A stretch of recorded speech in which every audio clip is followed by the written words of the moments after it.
The grand hall of the conservatory was packed. There was not a single empty seat in the entire room. People from all over the city had come to watch the masterclass. Some were students dressed in formal clothes, clutching their sheet music tightly. Others were teachers or just people who loved music and wanted to see a legend in action. The air inside the hall was thick. It smelled of expensive perfume, old velvet seats, and floor wax. But mostly it smelled of nerves. Everyone wanted to be perfect, especially today.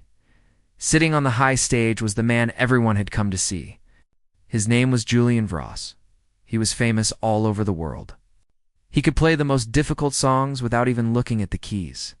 He had won every award a pianist could win. But he was also known for being mean. He didn't like it when people made mistakes.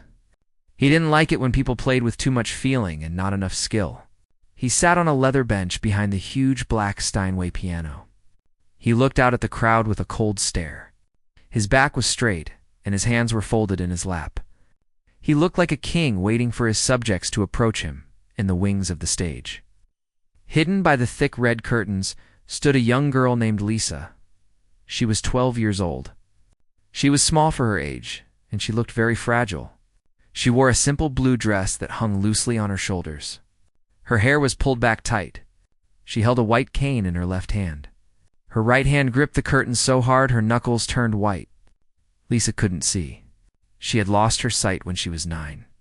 The world had gone dark slowly, like a lamp being dimmed until it was completely out. But when the lights went out, the music got louder for her. It became the only way she could see the world again. Today was the biggest day of her life. She had won a contest to play for Julian Voss. Thousands of kids had sent in tapes, and she was chosen. She didn't know how, but she was. Her heart was beating so hard she could feel it in her throat. It felt like a bird was trapped inside her chest, trying to get out. She took a deep breath to calm herself. She remembered what her mother had told her that morning. "Play with your heart, Lisa. He can hear that." A man in a black suit walked onto the stage and tapped the microphone. The sound echoed through the hall, making everyone jump. He announced Lisa's name. "Next we have Lisa. She will be performing the first movement of Beethoven's Pathetique." Lisa let go of the curtain. She tapped her cane on the floor, listening to the sound to make sure she was walking straight. Tap, tap, tap. The sound of her cane was the only thing she could hear over the buzzing in her ears. She walked out onto the stage. The lights were hot on her face. She couldn't see the hundreds of people staring at her. She couldn't see their eager faces or their phones ready to record, but she could feel them. It felt like a heavy wall of energy pressing against her. She walked slowly until she reached the edge of the carpet. She knew the piano was just 3 steps ahead. She reached out with her hand. Her fingers touched the cold, smooth wood of the piano. She let out a breath she didn't know she was holding. She found the bench and sat down. It was higher than she expected. She had to stretch her legs a little to reach the pedals. She folded her cane and rested it against the leg of the piano. Then she waited. She knew Julian Voss was sitting right next to her. She could hear him breathing. It was a slow, steady sound. She could smell his cologne. It smelled like smoke and cedar wood. She wanted to say hello, but her voice was stuck. She was too afraid. Julian looked at the girl. He looked at her dark glasses. He looked at her small hands resting on the keys. He sighed very quietly. He didn't like pity acts. He didn't think people should get points just because they had a hard life. To him, music was about excellence. It was about hitting the right notes at the right time. Nothing else mattered. He leaned back, crossing his arms, ready to be bored. He expected a sloppy, slow performance full of mistakes. He expected her to use her blindness as an excuse for bad playing. Lisa lifted her hands. She hovered her fingers over the keys for a second. She closed her eyes behind her glasses even though it didn't make a difference. She pictured the music in her head. She could see the notes as colors. The C minor was a deep, dark blue. The G major was a bright yellow. She took another breath. She started to play. The first notes rang out. They were strong and loud. Clang, clang, clang. The famous chords of the Pathetique filled the hall. Lisa didn't hold back. She played with a force that surprised everyone. Her fingers moved fast. She wasn't just hitting notes. She was attacking them. She was pouring all her fear, all her anger, and all her hope into the music. The people in the audience leaned forward. They stopped looking at their phones. They stopped whispering to their neighbors. The sound was coming from the stage, but it felt like it was coming from everywhere. It was a heavy, sad sound, but there was a fire inside it. Lisa played the fast parts, her fingers flying up and down the keys. She didn't miss a note. Her hands moved like they had a mind of their own. She was remembering the thousands of hours she spent practicing in her small living room. She remembered the frustration of not being able to read the notes on the page anymore, having to learn everything by listening. She used all that memory to fuel her playing. But then she hit the slow part. The music changed from loud and angry to soft and singing. This was the hard part. This was where the feeling had to be. Lisa slowed down. She touched the keys gently, like she was touching a butterfly's wing. She swayed slightly with the music. She wasn't thinking about the technique anymore. She wasn't thinking about Julian Voss sitting next to her. She was in her own world. She was telling a story about being lost in the dark and then finding a light. The melody was beautiful. It was so clear and pure that it gave people chills. Some of the women in the audience wiped tears from their eyes. They could hear the pain in the music. They could hear the loneliness. But they also heard the strength. It was the most honest thing any of them had heard in a long time. However, Julian Voss did not close his eyes. He did not sway. He stared straight ahead, his face like stone. He listened with a critical ear. He heard the emotion, yes. But he also heard the small imperfections. On one of the trills, her pinky finger was a tiny fraction of a second late. On a descending run, her left hand wasn't perfectly even with her right hand. To him, these mistakes were like cracks in a beautiful vase. They ruined the whole thing. He didn't care about the story she was telling. He only cared that the story wasn't told with perfect grammar. As Lisa played on, she felt a moment of pure joy. She felt connected to everyone in the room. She thought she was doing well. She thought she was touching their hearts. She poured even more soul into the final chords, making them sing out with a heartbreaking sweetness. She held the last note, letting the sound fade away into the silence until there was nothing left. She sat there, her hands hovering over the keys, waiting. She was breathless. Her chest heaved up and down. She sat very still, listening. She waited for the sound of clapping. She waited for someone to say something. She hoped deep down that Julian Voss would say something nice. The room was dead silent. But it wasn't a good silence. Lisa's smile faded slowly. She could feel the mood shift. The air that had been full of music just a moment ago now felt heavy and cold. She turned her head slightly toward where she knew Julian was sitting. She couldn't see his face, but she could feel his energy. It was sharp and harsh. She realized then that the master had not been moved. He had been judging. And from the way the silence stretched on, she knew she had been found wanting. The joy in her chest turned into a cold, heavy lump of fear. The silence in the grand hall was not peaceful. It was heavy and thick, like a fog that nobody could move through. Lisa sat on the bench, her hands still resting near the keys, waiting for a reaction. Her heart was beating fast again. She held her breath, hoping to hear the sound of hands clapping. She hoped to hear someone say, "Bravo." But the room stayed quiet. The silence stretched on, second after second, until it became uncomfortable. It felt like the air was being sucked out of the room. Lisa could feel the mood changing. It started at the front of the stage, right next to her, and then moved backward, like a wave.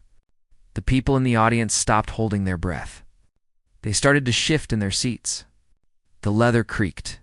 Someone coughed in the back row. Someone else cleared their throat. The magic of the music was disappearing, replaced by a nervous tension. Lisa squeezed her eyes shut behind her dark glasses. She knew something was wrong. She felt very small sitting on the big stage in front of all those people. Next to her, the leather squeaked as Julian Voss stood up. Lisa could hear his movements clearly. He didn't stand up quickly. He stood up slowly, like he was in no rush at all. She heard the fabric of his expensive suit rustle. She could hear him smooth out his jacket. He took his time. He didn't look at her. He didn't offer a hand to help her off the bench. He just stood there, looking out at the crowd, letting the silence get heavier and heavier. He wanted everyone to feel the awkwardness. He wanted everyone to know that he was not pleased. Lisa turned her face toward him. Even though she couldn't see him, she could feel the heat of his body. He was standing close, but he felt very far away. She waited for him to speak. Surely he would say something. He was the teacher. He was the master. He had to give her some feedback. She tried to prepare herself. She told herself to be brave. If he told her she played too fast or too slow, she would accept it. She would nod and listen. Julian finally looked down at the small girl sitting on the bench. He saw her pale face and her tense shoulders. He saw how tightly she was gripping her knees. Most people would have felt a pang of sympathy. Most people would have seen a blind child who had just done her best and tried to be kind. But Julian did not feel sympathy. He felt annoyed. He felt that his time had been wasted. He didn't see the courage it took for her to get up there. He only saw the mistakes in the music. He adjusted his cufflinks, clicking them together with a sharp sound that cut through the quiet air. Then he finally spoke.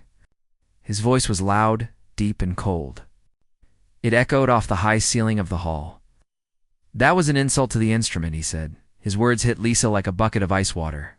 She flinched visibly, pulling her head back as if he had slapped her. An insult? She thought she had played with her heart. She thought she had done well. Julian did not stop there. He took a step closer to the piano, his voice dropping to a tone that was dripping with disdain. It was the kind of voice someone uses when they are scolding a dog. Music is a language of absolute perfection. He lectured the room, ignoring Lisa completely. It is about structure, precision, and discipline. It is not about feeling sorry for oneself. What you just did was not music. It was a mess. The audience gasped. It was a sharp, collective intake of breath. 300 people all gasped at the same time. They looked at each other with wide eyes. They couldn't believe he was being this cruel to a child. Lisa felt her face get hot. A flush of shame rose up her neck and burned her cheeks. She wanted to disappear. She wanted to slide under the piano and hide until everyone went away. Her fingers trembled in her lap. She opened her mouth to say something, to apologize. But no sound came out. Julian pointed a finger at the keyboard, though Lisa couldn't see it. "You speak this language with a stutter," he said harshly. "You hesitated on the fermata. You rushed the development section. Your left hand was weak, and your right hand was chaotic. It was sloppy." He paused, letting his words sink in. He looked around the hall, making sure everyone was listening. "Just because you cannot see the keys," he said, turning his cold gaze back to Lisa, "does not give you the right to assault our ears with such mediocrity. You are wasting your time, and you are certainly wasting mine." A few nervous giggles came from the back of the room. Some people thought it might be a joke, or maybe they laughed because they were uncomfortable. But it wasn't a joke. The laughter died out instantly, making the atmosphere even worse than before. Lisa sat frozen. The tears she had been holding back started to pool in her eyes. Behind the dark glasses, her vision was already blurry, but now it was wet too. She felt a single tear slide down her cheek. It felt hot against her skin. She bit her lip hard to keep from crying out loud. She didn't want to give him the satisfaction of hearing her cry. She remembered what her mother had said about being brave, but she didn't feel brave right now. She felt humiliated. She felt exposed. All her life, people had treated her differently because she was blind. Sometimes they were too nice, sometimes they were mean, but she had never been torn apart like this in front of so many people. She gripped the edge of the piano, benched until her knuckles turned white. Her breaths came in short, shaky gasps. She just wanted to go home. She wanted to get off this stage and go back to her room where it was safe. Julian stood there for a moment longer, looking satisfied with himself. He thought he was teaching her a valuable lesson. He thought he was protecting the integrity of music. He checked his watch as if he had somewhere better to be. He waved his hand dismissively toward Lisa. "Get off the bench," he commanded. "Let us find someone who actually knows how to play." Lisa hesitated. She was shaking so badly she wasn't sure she could stand. She reached out blindly to find her cane. Her hand touched the smooth wood of the piano leg, but the cane had slipped slightly. It was lying on the floor. She panicked for a second. She couldn't see where it was. She bent down, groping the air, trying to find it. The audience watched this in horror.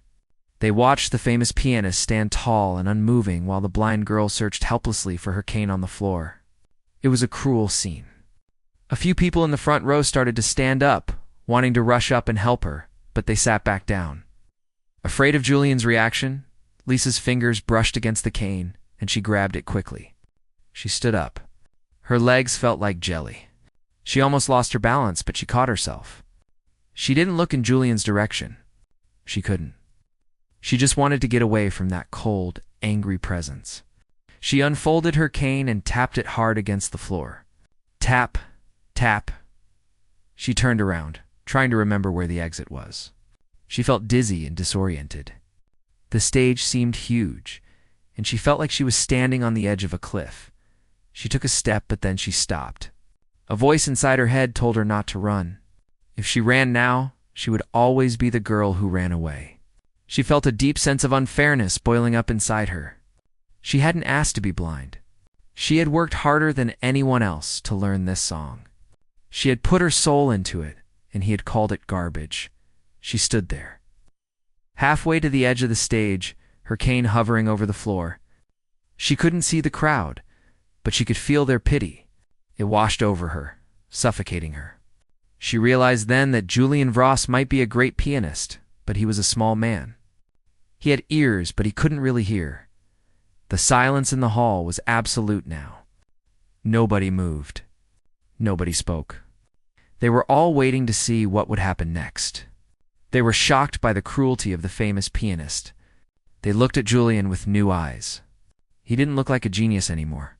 He just looked like a bully. Lisa took a deep, shaky breath. She squeezed the handle of her cane until it hurt. She refused to let the tears fall any further. She swallowed the lump in her throat and stood up straighter, wiping her face with the back of her hand. She wasn't going to give him the power to break her completely. She stood there, waiting for the nightmare to end, but she also stood there waiting for something else.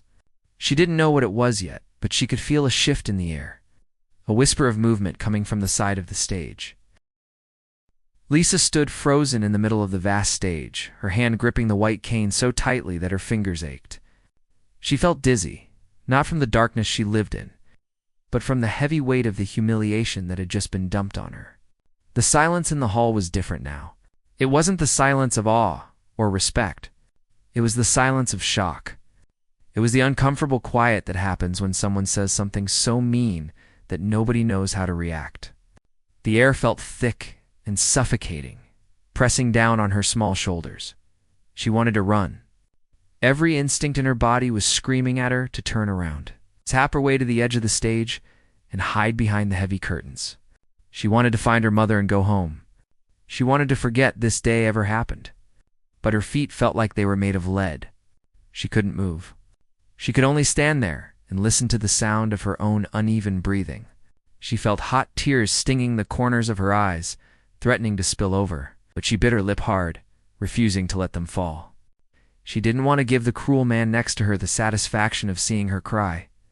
Julian Vross stood just a few feet away, looking at his watch.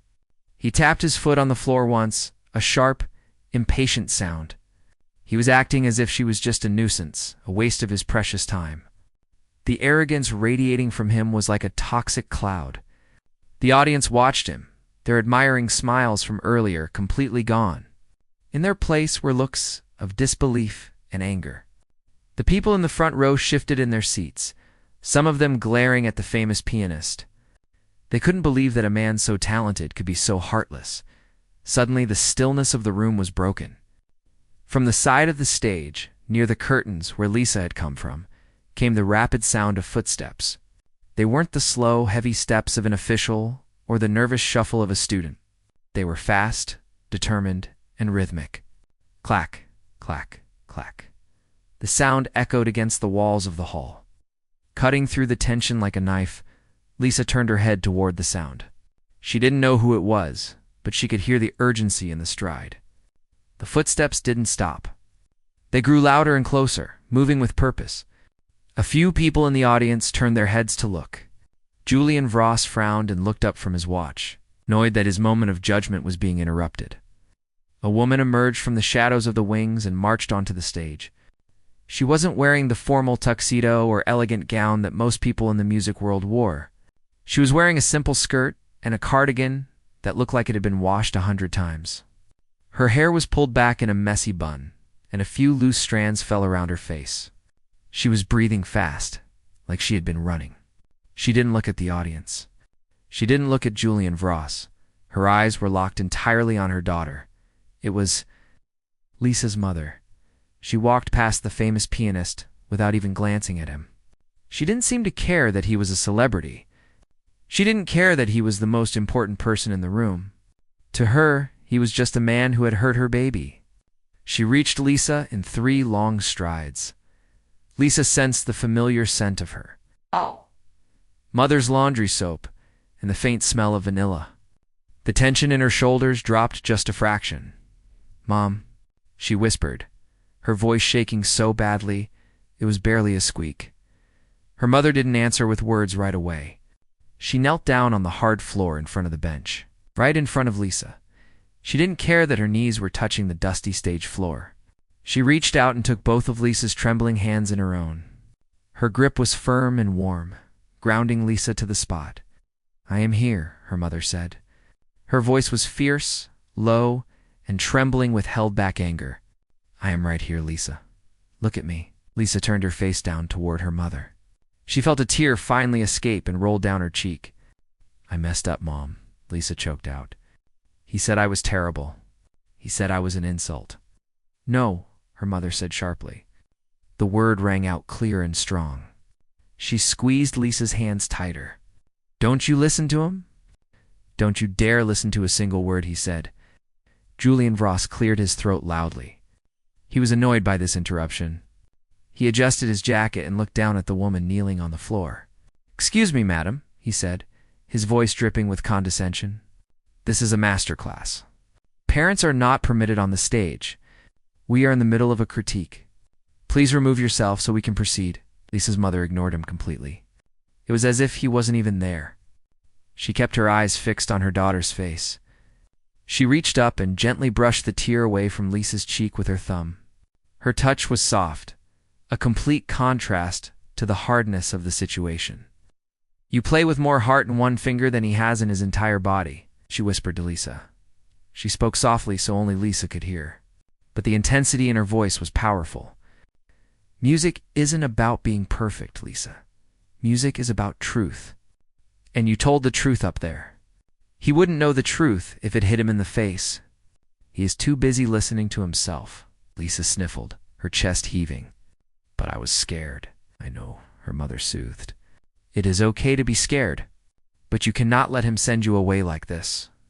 If you walk off that stage now with your head down, he wins. He thinks he broke you. Are you going to let him break you?" Lisa bit her lip. She shook her head slowly. "No." "Then you get back up there," her mother said, helping Lisa steady herself. "You get back on that bench. You are going to play what you came here to play. You are going to play your piece. The one we worked on. The one that makes you happy. Not the Beethoven. Your song?" Lisa's eyes went wide behind her glasses. "My song? But—" He said no. He said I was wasting time. "Let him talk," her mother snapped, a flash of fire in her eyes. "He talks because he is empty.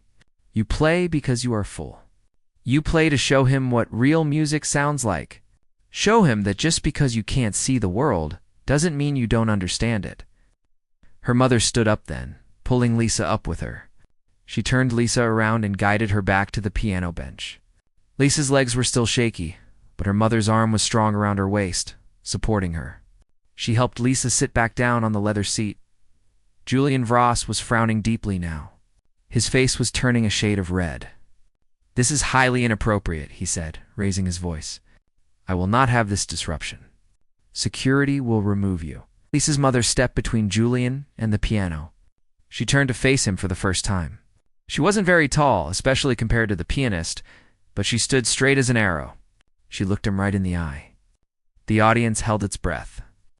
They were watching this confrontation with bated breath, completely captivated. "Sit down, Julian," she said quietly.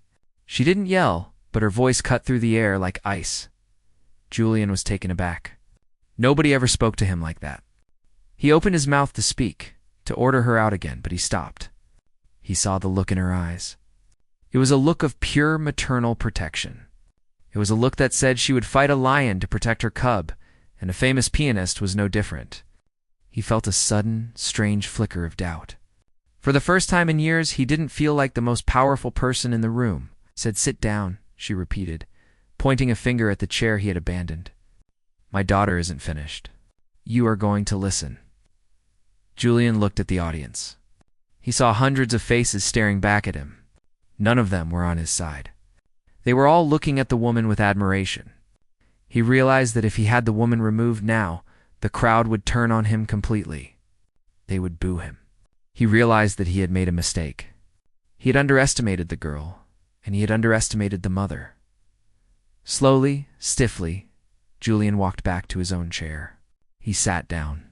He crossed his arms, but he didn't look arrogant anymore. He looked uncomfortable.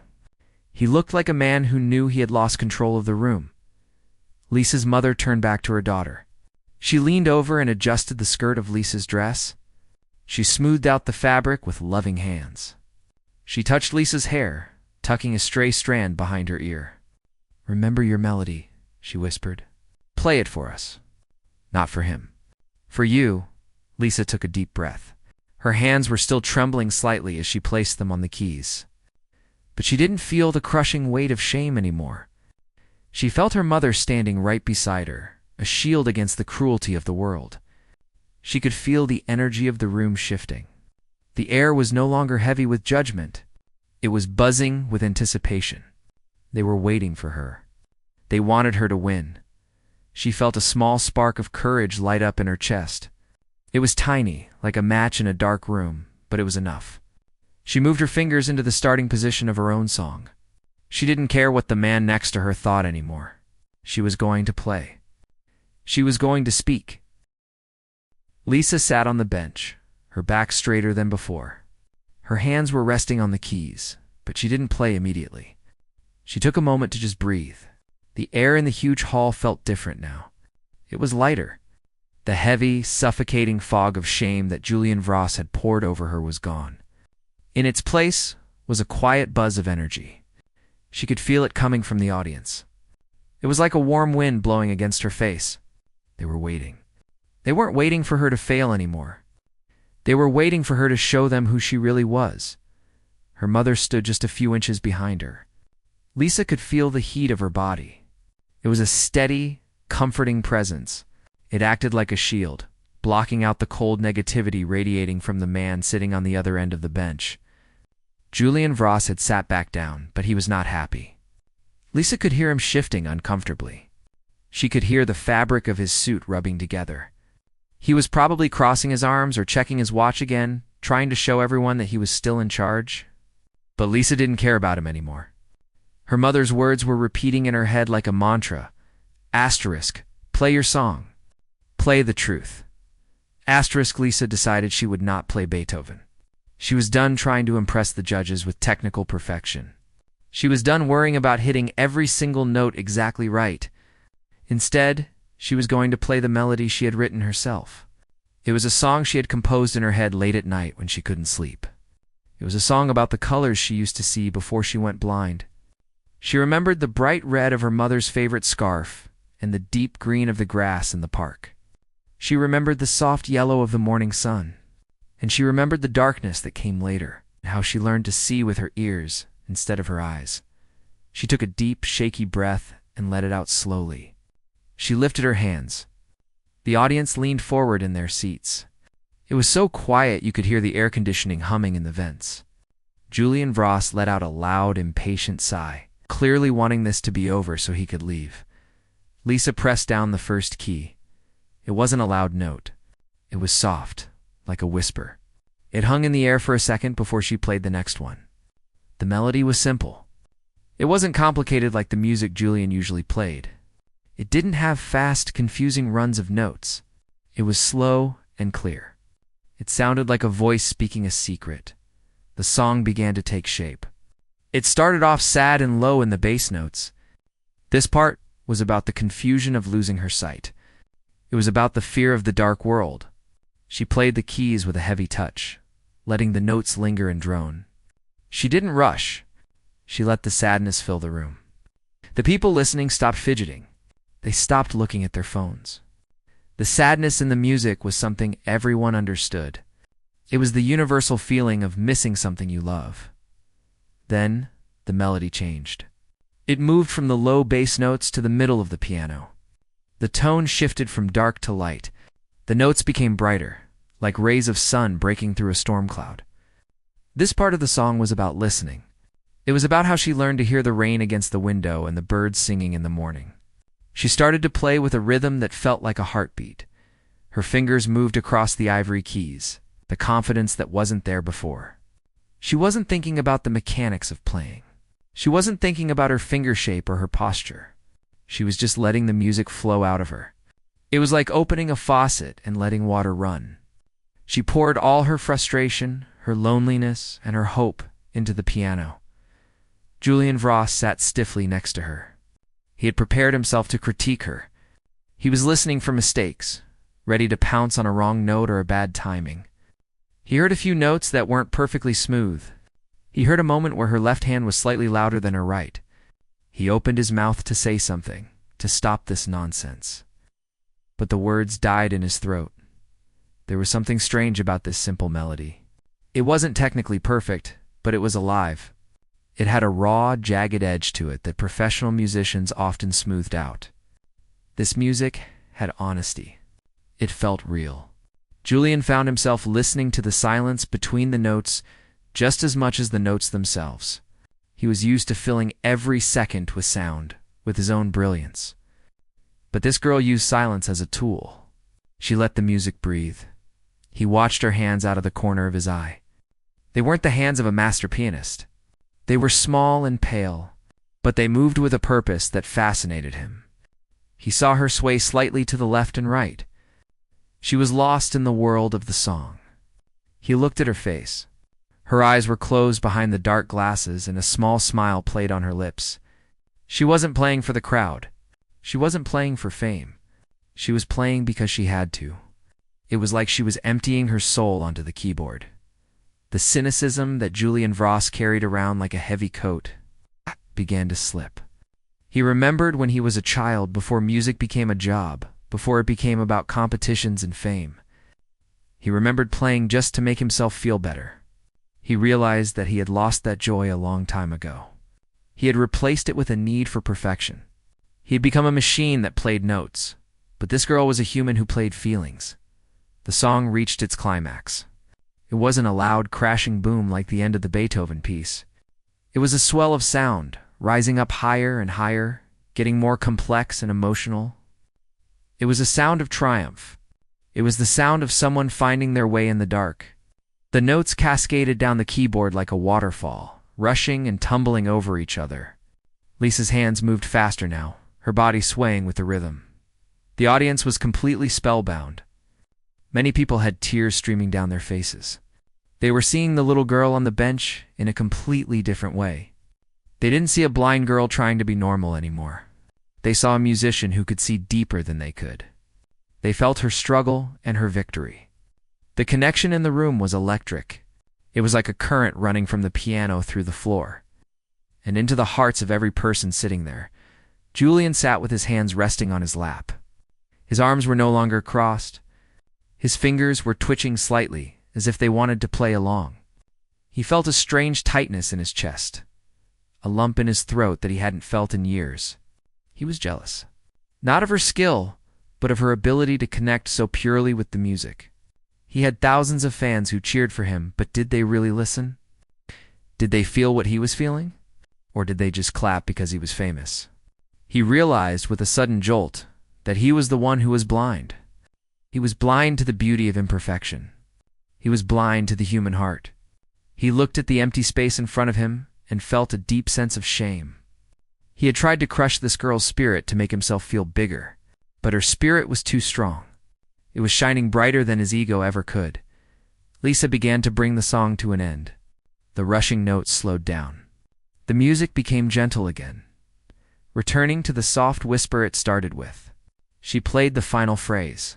It was a question hanging in the air, a note of hope. She pressed the last key and held it, letting the sound vibrate through the wood of the piano and into the air. She held it until the sound faded away into nothingness. She pulled her hands back into her lap and sat there. She was breathing hard, her chest rising and falling. She sat very still, waiting for the reaction. She didn't know if they liked it.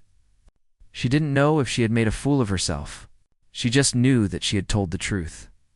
The room fell into a silence that was deeper than before. It was a heavy, reverent silence. No one coughed. No one shifted in their seats. No one looked at their watch. They just stared at the stage, stunned by the raw beauty of what they had just heard. Even the technicians in the back of the hall stood still. It was as if time had stopped inside the grand hall.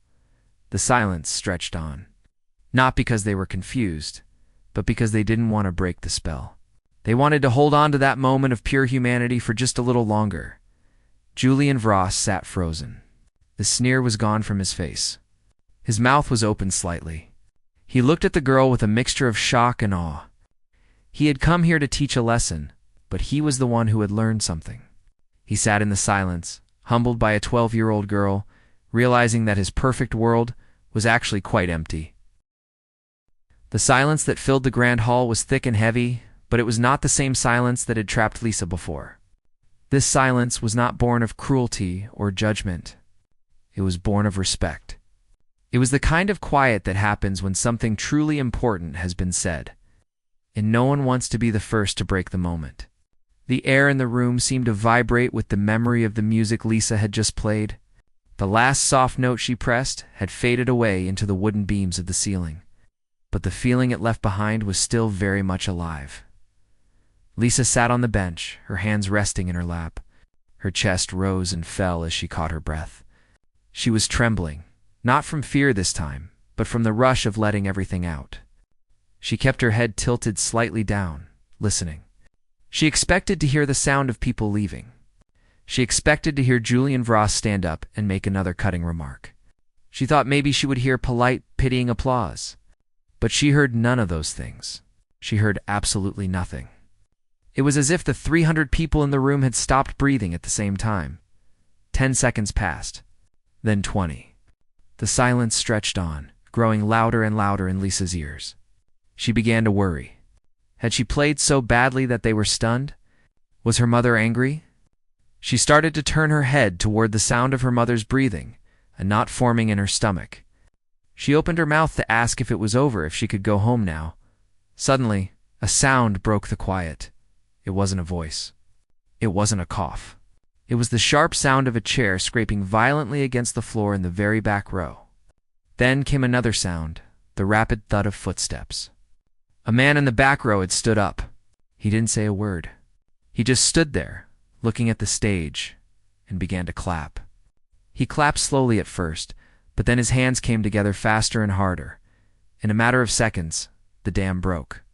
The silence was shattered not by polite applause, but by a roar. It started as a ripple and then turned into a massive wave of sound. People jumped to their feet. 300 men and women stood up at the same time. The applause was deafening. It wasn't the gentle clapping you hear at a polite recital. It was a thundering rhythmic noise that shook the dust from the rafters. Lisa flinched at the sudden noise, her hands flying up to cover her ears for a second. She had never heard anything like it. It sounded like a storm was raging inside the room, but underneath the loud noise, she could feel the energy. It was positive. It was warm. It washed over her like a tidal wave of love. She could hear people shouting, "Bravo!" Someone screamed from the balcony. "Encore!" yelled a woman in the front row, her mother, who was still standing right behind the bench, let out a sob of relief and joy. She stepped forward and wrapped her arms around Lisa's shoulders, hugging her tight. "You did it," she whispered into Lisa's ear, her voice shaking. "You did it, Lisa. Listen to them. They are listening to you." Lisa sat there, a smile slowly spreading across her face. The tears that she had held back during the song finally came, but they were happy tears. She wiped her eyes with the back of her hand, feeling the wetness on her cheeks. She couldn't see the crowd standing, but she could feel them. She could feel their appreciation hitting her like physical warmth. She felt seen. For the first time in a long time, she didn't feel like the blind girl. She felt like a musician. She felt like an artist. On the other side of the bench, the scene was very different. Julian Vras sat frozen. The roar of the crowd surrounded him, but he felt very cold. His hands were resting limply on his knees, his fingers no longer tapping with impatience. His face, usually so controlled and arrogant, was pale. His mouth hung open just a little, revealing his shock. He looked like a statue that was starting to crack. He looked at the audience. They weren't looking at him. They weren't looking at the famous pianist, expecting his approval. They were looking at the little girl in the blue dress. They were clapping for her. They were cheering for her imperfect, raw, beautiful music. Julian watched as a woman in the front row wiped tears from her eyes, not even looking at him. He watched as two older men shook hands, moved by the performance. A strange feeling washed over Julian. It was a feeling he hadn't felt in decades. It was shame. Deep, burning shame. He looked at his own hands, the hands that could play scales faster than anyone else. They were just hands. They were dry and mechanical. He realized then that he had lost the ability to make people feel anything. He played notes, but Lisa had played a soul. He had tried to crush her because he was jealous of a light he didn't possess. The applause continued for a long time. It went on for minutes. The noise was so loud that the security guards at the back smiled and crossed their arms, watching the scene. No one wanted to leave. They wanted to stay in this moment where the underdog had won. Slowly, Julian Vras stood up. The movement was stiff, like an old man waking up from a long sleep. The crowd didn't stop cheering, but some eyes turned to him. They were wary, wondering if he was going to ruin the moment, wondering if he was going to grab the microphone and critique her again. Julian smoothed his jacket. He looked at Lisa, who was smiling and crying as her mother hugged her. He looked at the way she glowed. He realized there was nothing he could teach her about music. She knew more than he did. He had spent his life building walls of perfection around himself, and she had just walked right through them with a simple melody. He didn't walk to the microphone. He didn't try to address the crowd. He didn't want to take the credit. He simply took a small step toward Lisa and her mother. He bowed. It wasn't a quick, arrogant nod. It was a deep, slow bow from the waist. He held it for a long time, lowering his head to the level of the piano keys. It was a gesture of total surrender. It was an apology written in movement. When he straightened up, his face was different. The coldness was gone. His eyes were soft. He didn't say a word because he knew words would be cheap. He just looked at Lisa one last time, really seeing her, and then he turned away. He walked to the edge of the stage, his footsteps echoing softly in the breaks between the clapping. He didn't look back at the piano. He didn't look at the audience. He walked off the stage and into the wings, disappearing into the shadows. He left the girl to her victory. He left the spotlight to the person who actually deserved it. As he walked away, the noise of the crowd seemed to fade into the background for him. He felt a strange sense of relief. He didn't have to be the king anymore. He could just be a man who learned a lesson. He loosened his tie as he walked down the long, dark hallway backstage, listening to the faint sound of the applause that was not for him. On the stage, Lisa stood up, holding her mother's hand. She bowed awkwardly, not knowing exactly where the audience was, but bowing to the sound. She smiled the biggest smile she had ever smiled. She had faced the cruelty of the world, and she had survived it. She had found her voice, and the whole world had stopped to listen. And as the applause thundered around her, she knew she would never be afraid of the dark again.